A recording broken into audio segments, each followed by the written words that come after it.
Oh shit. Guys, ang hirap din pala mag-vlog ano? Oh shit. Sa sobrang katangahan, nadulas pa nga ako. Alam mo yung tipong masakit pero hindi ka pahalata. Buti na lang may malapit na klinik at mababait yung mga doktor nila.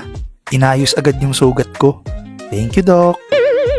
Natatawa ako sa pinaggagawa ko pero fulfilling naman yung experience. Enjoy din pala mag-document ng ganap mo sa buhay ano? Pero wag ka lang syunga-syunga tulad ko para mas ma-enjoy mo. Magpapalit muna ako ng damit. Ay nako. Okay, laban na ulit guys. Let's go to one of the most famous hot pot in Chongqing. We are going to Pipa Yuan or Pipa Garden. Ang laki pala dito guys. Literal na home of the hot pots. You know? Oh, ha? Kala mo hindi nadapa kanina, di ba? Masakit pa din legs ko niyan, pero wag tayo pahalata. Pinili namin sa pinakamataas para maganda yung view.